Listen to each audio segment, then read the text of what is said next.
Voici ce qu'il advint à un brave garçon connu de tous sous le sobriquet peu flatteur de Nono. Il devait ce diminutif à la taille supposée de son cerveau. Dans notre pays, on désigne les innocents, les simplets, les ingénus, les bredins ou les berlaudiaux de ce terme qui finalement n'est pas si méchant qu'il n'y paraît. C'est sans doute une manière de se moquer aimablement d'eux tout en leur donnant une place dans la communauté du village. Nono avait toujours entendu dire par son grand-père qu'il ne sert à rien de donner à manger à quelqu'un qui vous réclame sa pitance, mais que, tout au contraire, il est préférable de lui expliquer comment se procurer de la nourriture. Le conseil, pour excellent qu'il soit, supposait d'être en mesure de le mettre en action.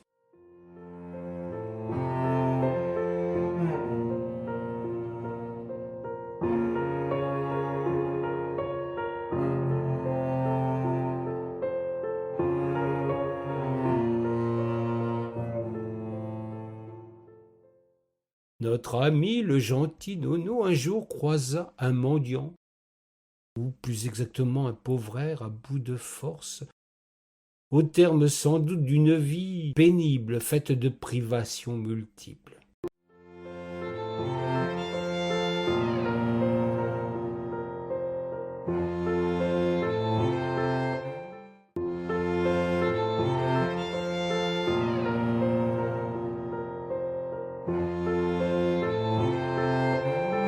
L'homme, d'une voix presque inaudible, lui réclama à manger. Comme Nono était au bord de rivière, il lui expliqua qu'il avait mieux à faire et qu'il comptait dans l'instant lui rendre un service bien plus utile en lui apprenant à pêcher.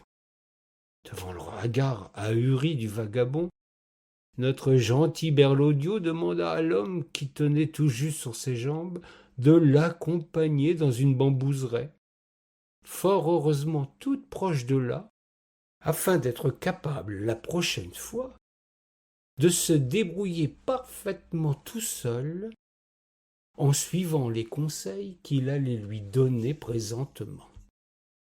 Nono prit son couteau et coupa un bambou solide. Notre pauvre crétin, afin que le vieux soit autonome la prochaine fois, lui expliqua en détail tout ce qu'il faisait. C'est ainsi qu'il entreprit d'effeuiller la tige, puis fit un feu de bois pour brûler la surface du bambou afin de le rendre plus solide. Ceci prit pas mal de temps. Les forces de l'homme déclinaient à vue d'œil, et la faim le tenaillait terriblement. Notre brave Sologno parlait, expliquait, donnait moult détails à ce trimard qui avait tout juste la force d'écouter. La première étape était terminée. Notre ballot céleste lui avait déjà consacré une bonne matinée et une bonne partie de l'après-midi. Le travail était loin d'être achevé. C'est alors qu'il le soutint pour revenir en bord de rivière, là où celui qui avait faim pourrait, avec un peu de patience encore, prendre de quoi se nourrir prochainement. Il y avait là des orties, une merveilleuse plante susceptible d'apporter toute l'énergie qui eût pu requinquer le clochard. Nono, tout à sa volonté pédagogique, entreprit de cueillir les orties, dont il ne garda que les tiges, sans songer un seul instant que les feuilles eurent pu être salvatrices. Il expliqua à l'homme qu'il fallait les laisser sécher durant 24 heures. Fort de cette impérieuse nécessité opératoire, Nono s'en alla chez lui pour ne revenir qu'1 jour plus tard.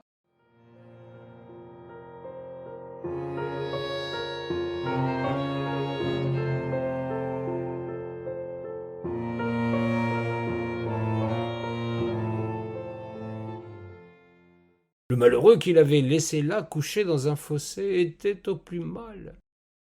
Mais ce maudit cornichon ne semblait pas le remarquer, tout à son envie de lui rendre véritablement service. Nono, pris d'une fièvre de transmission, lui expliqua en détail comment écraser les tiges d'ortie afin d'en récupérer de fines lanières débarrassées de la sève. Avec 3 brins de longueurs identiques, il convient ensuite de commencer le tressage et d'y ajouter par la suite autant de trios de brins nécessaires afin d'obtenir une corde de même longueur que la canne de bambou. Nono sollicita le brave homme à bout de patience tout autant que d'énergie vitale.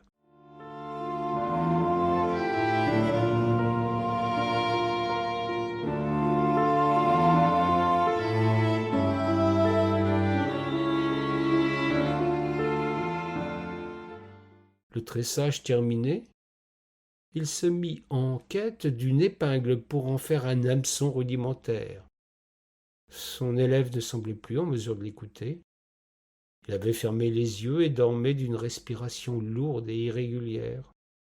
La nuit était tombée. Nono, sachant qu'il était interdit de pêcher après le coucher du soleil, laissa dormir son compagnon et ne le réveilla qu'au matin suivant, afin de lui montrer comment attacher le fil d'ortie à la canne d'un côté, tandis qu'il y fixait l'épingle retrourbée à l'autre bout. Ensuite de quoi, il lui enseigna encore la manière de trouver un ver blanc, un porte-bois dans un morceau de bois flottant en bord de rivière. Pauvre bouc n'en avait cure.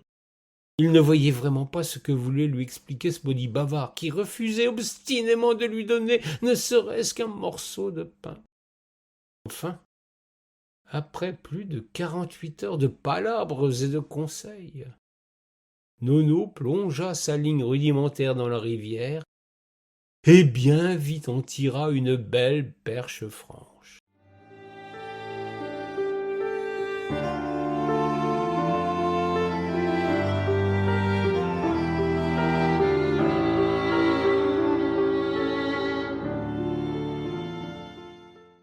Il se retourna fièrement vers le chemineux qui avait perdu connaissance. Il entreprit de faire un feu de bois pour lui faire cuire le délicieux poisson. Quand la perche fut prête, il tenta de réveiller le bonhomme. En vain, hélas. Il n'avait pas survécu à sa trop longue leçon de survie fluviale.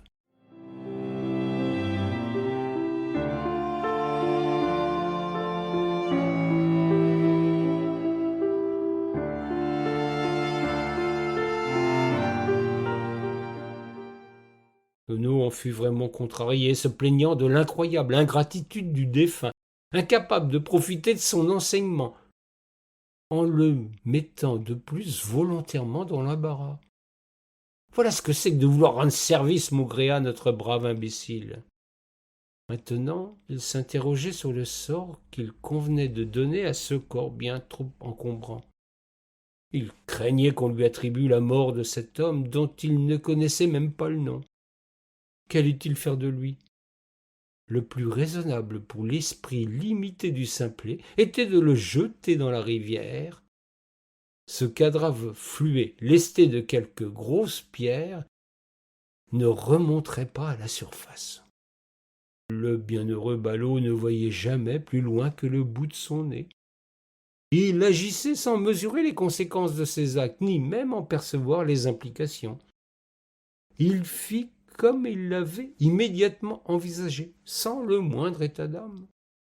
C'est là le privilège de son état, et c'est sans mauvaise conscience qu'il jeta l'inconnu à la rivière et s'en retourna chez lui sans le plus petit scrupule.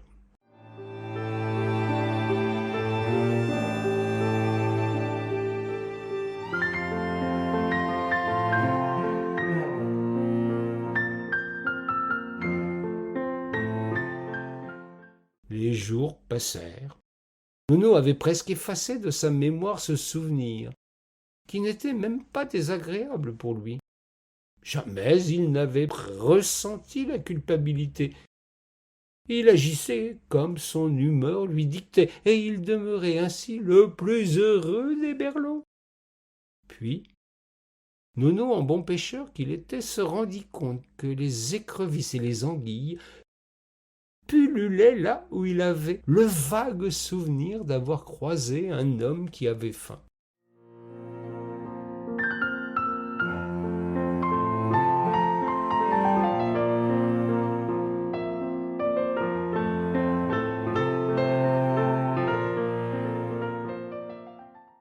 Il fit des pêches miraculeuses. Bon bougre Nono offrit ses prises à tout le voisinage. Il y en avait tant qu'il ne savait qu'en faire. Il était réputé pour sa débrouillardise dans ce domaine particulier. Lui qui, par ailleurs, n'était pas connu pour être futé. Il fut accueilli à bras ouverts, certains même le convièrent à leur table. Tous les habitants du pays mangèrent cette année-là des anguilles en matelote et des écrevisses à la nage.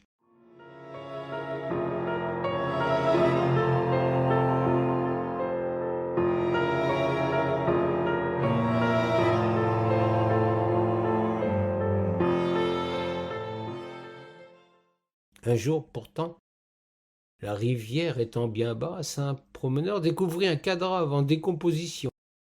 Il comprit à quelques détails que le malheureux avait été jeté là avec des pierres accrochées de manière grossière, afin qu'il reste au fond. Il se douta du responsable quand il vit Nono venir mettre ses balances et tendre ses lignes de fond en dépit de la présence de ce corps, qu'il ne pouvait ne pas voir.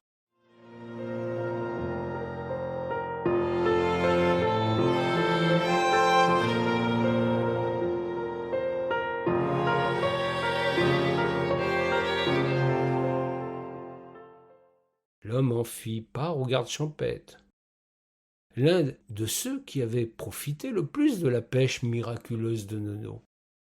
Le représentant de la maréchaussée, fort embarrassé, mena son enquête, interrogea Nono qui, sans le moindre remords, ni la plus petite remarque de regret, narra tant bien que mal les quelques bribes de cette histoire qui lui revenaient en mémoire.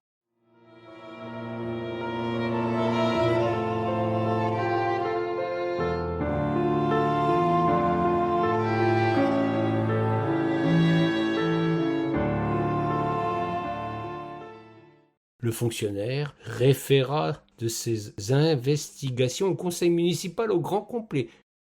Tous avaient profité de la généreuse récolte de Nono. On comprit bien vite que le noyé n'était pas du pays, que personne ne le connaissait.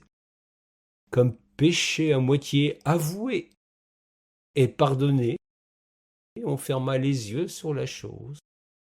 On décida de faire un dernier gueuleton avant que de retirer le cadavre de l'eau.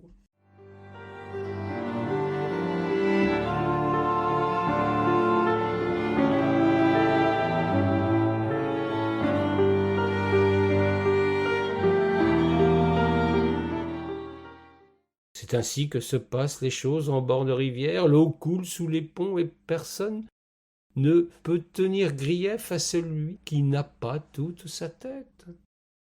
On mangea moins d'anguilles à partir de ce jour-là, et personne ne vint jamais s'en plaindre.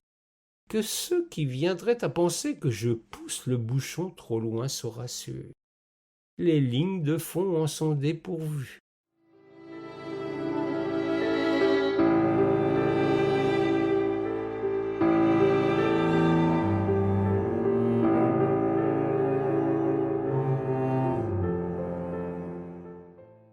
Et si jamais ils demeurent sur leur faim, je suis tout disposé à demander à Nono de leur donner une leçon de survie.